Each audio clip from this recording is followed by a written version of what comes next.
and welcome to the program today. I'm Layo Olarinde here in Lagos, Nigeria. Let's begin the program in Kenya. There's been a violent clash between Kenyan fishermen and their Ethiopian counterparts that has left more than 20 people unaccounted for. Concern and the uncertainty of whether the missing people are dead or alive has prompted the Kenyan government to beef up security at the Omo River, and that's at the border between Turkana community in Kenya and the Dasanek community from Ethiopia. Kenyan authorities have confirmed they are working closely with Ethiopia to find the missing individuals and also ensure their safe recovery. In addition to addressing the current crisis, Kenya's Interior Minister has announced plans to establish a border post to monitor all cross-border movements in order to ensure security. In the meantime, a Kenyan cattle herder has found the body of a murdered Scottish businessman in a sack days after he went missing from his hotel. His body was about 96.5 kilometers outside of Nairobi in a forest. Both hands and legs were tied with ropes. Campbell Scott, 58-year-old, was last seen with an unidentified man on February 16, the night after he arrived in Nairobi's affluent Westlands district for a business trip. Local police have arrested a taxi driver and a waiter from a club he went to on the said night as those who may have been among the last to see him alive. Mr. Scott from Dunfermline in 5 was a senior director at the credit scoring firm FICO. He was attending a conference at the JW Marriott Hotel in Nairobi and was due to meet colleagues to discuss a presentation.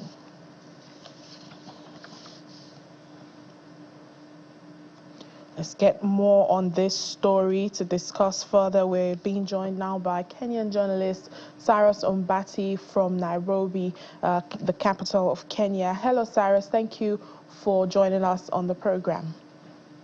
Thank you for having me on the show.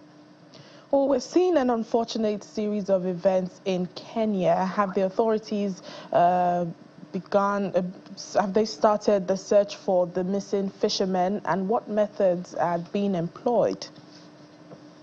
Well, we understand that the search started on Monday, since, or rather Sunday, yesterday, Monday, up to today, but they have not found any more body in regard to the attack.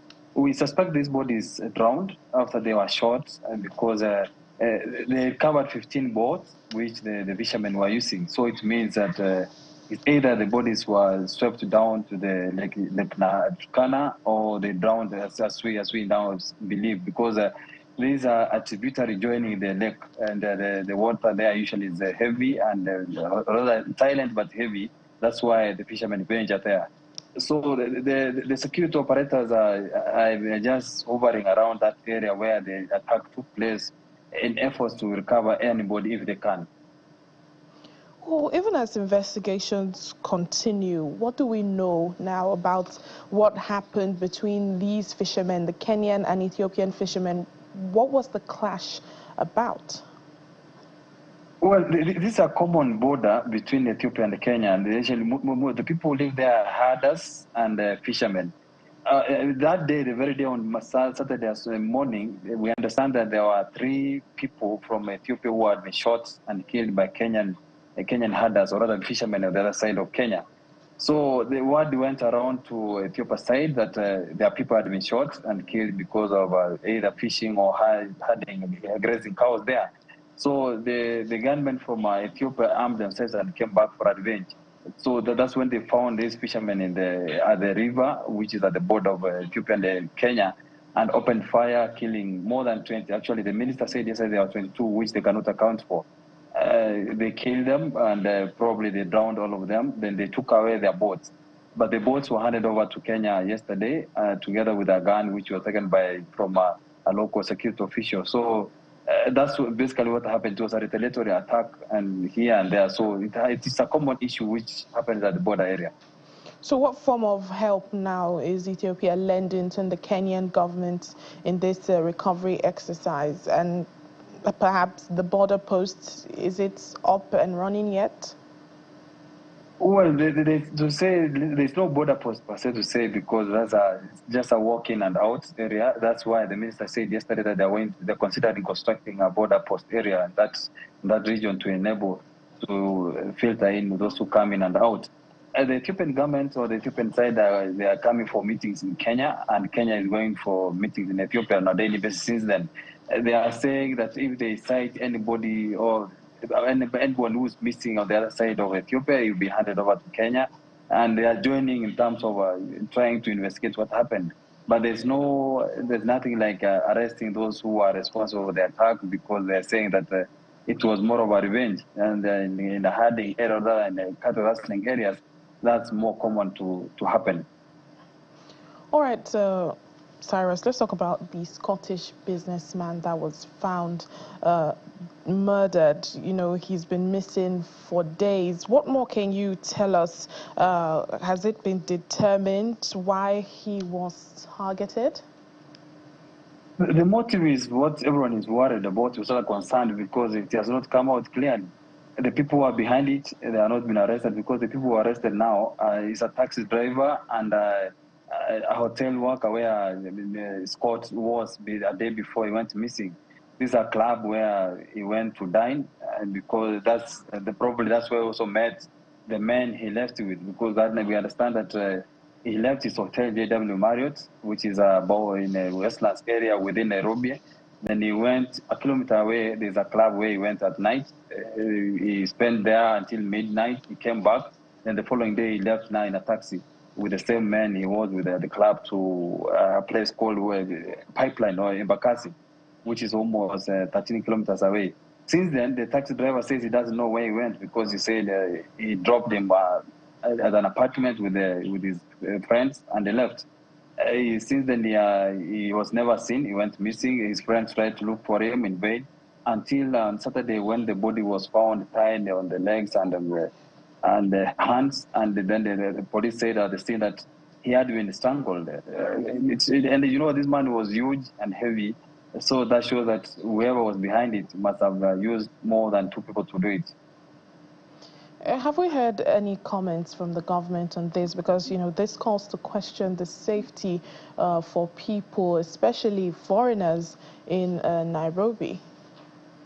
Yeah, the National Police spokesman, Mr. Michael Mashiri, says this is an isolated case, and the investigators are on it. They have following good leads in terms of trying to know what happened and who was behind it, and they believe that they cracked the case, because the postmortem was supposed to be done today, but it has been postponed because the family of Mr. Scott has not arrived from the UK. So they are waiting. Probably they are arriving tomorrow or Thursday to be able to roll in terms of conducting a postmortem to understand how he died. That now we set the ball in terms of investigation to know whether they are pursuing murder or whatever it is that may come out of that postmortem report. All right, then. Thank you so much, Sarah Sambati, Kenyan journalist in Nairobi. Thank you for having me on the show. The Southern African Development Community SADC and East African Community EAC blocs have appointed former Nigerian President Olusegun Obasanjo, former Kenyan President Uhuru Kenyatta, and former Prime Minister of Ethiopia Hailemariam Desalegn as facilitators of the regional peace process in Eastern Democratic Republic of Congo. The move follows an extraordinary summit of heads of state from the EAC and SADC that held in Dar es Salaam, Tanzania earlier this month to address the ongoing conflict in the eastern region of Congo, and that's where the M23 rebels are battling government forces. In a joint statement, the blocs urged rebel parties to seize any other advancement in eastern DRC and is also asking all parties to observe and abide by an immediate ceasefire. According to Congo's Prime Minister, Judith Tuluka, fighting in the eastern region has led to the deaths of more than 7,000 people in this year. Well, the conflict in the DRC continues to take a heavy toll on civilians in many areas of South Kivu. Speaking from Bukavu, the capital of South Kivu, the MSF head of programs, Marcus Bachmann, says civilians are being caught in the crossfire, sustaining injuries from shrapnel and grenades. He also highlights the declining state of health facilities as a result of the crisis.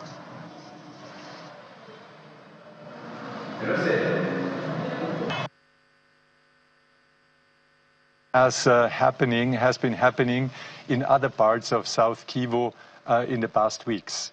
It's very much characterized by the armed conflict, the clashes happening in villages, in towns, in settlements, and affecting heavily the civilian populations. In this situation, we see civilians being caught in crossfire, civilians being hit by shrapnels, by artillery grenades, and sustaining injuries. We see, as a result of the fighting, mass displacement, tens and tens of thousands of people fleeing their homes and avoiding the front lines, seeking less unsafe places. I have to state there is no really safe places for them. And we have seen at the same time that the humanitarian needs are extremely high due to the dire situation, that basic services, including healthcare, are crumbling, that the healthcare system is not able to respond to the need of the population. Not only war wounded, the taking care of war wounded, but also taking care of victims, survivors of sexual violence, and of course people in other life-threatening situations.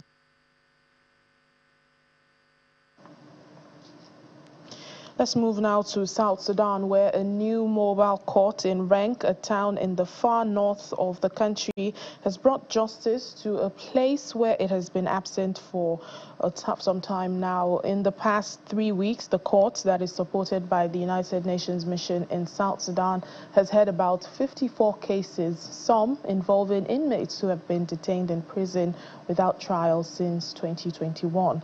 2 High Court judges deployed from the Wawu and Juba areas have convicted 42 offenders, while 20 individuals have been acquitted or had their cases dismissed.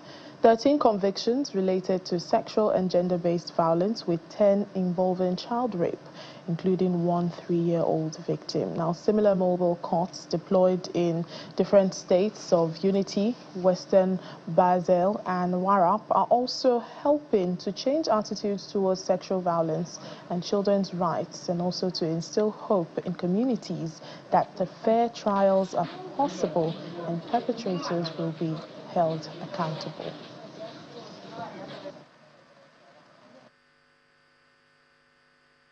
This mobile court in Renk was very successful. It brought together all the civilian, military, police, and indeed local authorities. They watched it. They ensured that their presence gave the confidence to the people that the entire government, indeed all parts of government, and political parties were behind this justice effort. All in all, it was a successful mobile court, and such efforts will continue in different parts of the country as and when they are required.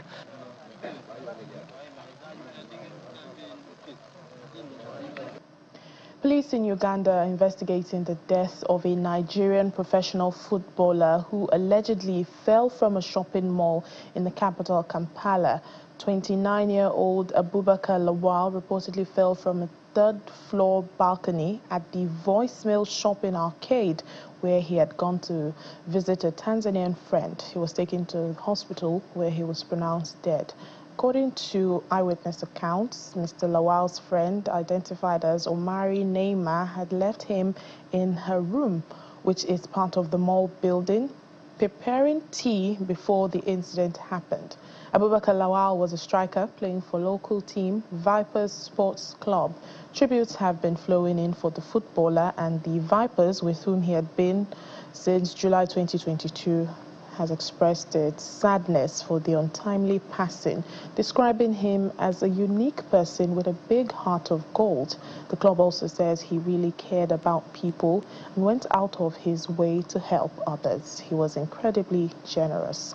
His former team in Nigeria, Nasarawa United, said they mourn the sudden demise of the former player, Abubakar Lawal. May God grant him eternal rest. Or police in Uganda are assuring, say they will be retrieving the CCTV footage and conducting thorough investigations to establish the exact circumstances surrounding his death. In South Africa, the Director General of the National Treasury, Dr. Duncan Pietse, says the ongoing Finance and Central Bank Deputies meeting in Cape Town is focused on finding sustainable solutions to address unsustainable debt levels in developing economies. This particularly in Africa, with the aim to create more fiscal space for critical sectors such as infrastructure, healthcare and education to ensure debt sustainability for low-income countries. Running until Thursday, these discussions are being held under the theme Solidarity, Equality and Sustainability.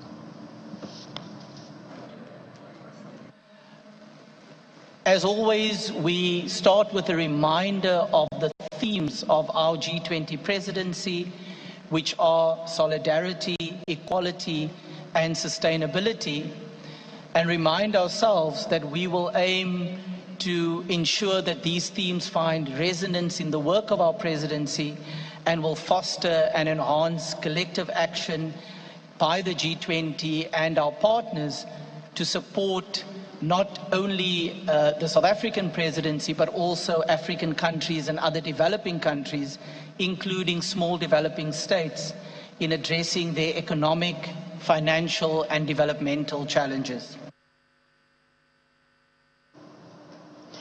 Nigeria's President Bola Tinubu has stated his administration's determination to continue prioritizing the development of the digital economy to enhance youth empowerment and job creation. He reaffirmed this when he received participants of the Senior Executive Course 46 of the National Institute for Policy and Strategic Studies in the State House, Abuja. The president also met with the chairman and some members of the National Population Commission and was briefed on plans to ensure the country conducts a new national population and housing census as soon as possible. Our State House correspondent Larry Lasisi has this report. Participants of the Senior Executive Course 46 of the National Institute for Policy and Strategic Studies, NIPS, gathered in the State House, Abuja. With them in the hall are the service chiefs, some ministers and other government officials. The participants are here to present their report to President Bola Tinubu, titled Digital Economy, Youth Employment and Sustainable Job Creation in Nigeria, Issues, Challenges and Opportunities. Background to the study. The Director General of the Institute says a lot was put into the report. We recognize that in an era of technology-driven innovation, Nigeria must aggressively leverage its youthful population to build a thriving digital ecosystem. From fintech to agri-tech to e-commerce to artificial intelligence, the opportunities are boundless. In their 8-point recommendation, the course participants urged the federal government to expedite the enactment of the Digital Economy and E-Governance Bill 2024 and encourage states to waive the right-of-way fees on deployment of telecoms infrastructure. By 2027, the Minister of Communications and Digital Economy outlined steps being taken to unlock and develop the country's digital economy.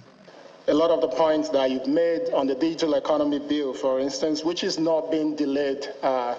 We've enjoyed a good relationship on this particular bill with the National Assembly, and hopefully in Q2, as you've proposed, we expect that it should be passed. Responding, the President thanked the participants for their service to the country, emphasizing the importance of youth empowerment through innovation and digital skills development. At the core of our administration, we set the priority since we started to empower our youths. We are not going to relent on that. President then directed the Minister of Communications and Digital Economy to coordinate with the group and present their recommendations for implementation. Earlier in the day, President Tinubu met with officials from the National Population Commission, led by its chairman, Nasser Isakwara, to discuss the country's upcoming census. President Tinubu at the meeting in the State House noted the key role of accurate data for developmental planning and the need to align the census budget to the government's present financial realities. He said, quote, "We must ascertain who we are, how many we are, and how to manage our data. Without an accurate census, we can't successfully plan for employment, agriculture, and food sovereignty. So many problems come up without accurate data." End of quote. The president promised to set up a committee to conduct the assessment and advise accordingly. From the presidential villa, Lanre Lasisi, Channels Television News. Still in Nigeria, the Katsina state government, in collaboration with the USAID-funded Technology for Social Change and Development Initiative, has trained 200 primary and secondary school teachers on basic digital education. This initiative, which was also rolled out in Katsina, Taraba, and Niger states, is designed to empower teachers with essential digital skills, enabling them to integrate technology effectively into their teaching practices. Organizers say it also aligns with Sustainable Development Goals 4 and 10 and will equip participants with essential digital skills, enabling them to integrate technology effectively. This initiative will empower 600 primary and secondary school teachers with essential digital skills, enabling them to integrate technology effectively into their teaching practices. By doing so, we aim to enhance the educational experience of their students and to foster an environment ripe for academic innovation. This program will be rolled out in 3 strategic states. Firstly, here in Katsina, I must say Katsina is taking the lead, as well as in Taraba and Niger. This marks a significant milestone in that journey of digital transformation for us as a state. In line with this, we are glad to partner with Tech4Dev to bring this program live and to train at least 200 teachers in our schools. This initiative is made possible through this collaboration. Our partnership with Tech4Dev and other stakeholders underscores this shared commitment to digital inclusivity.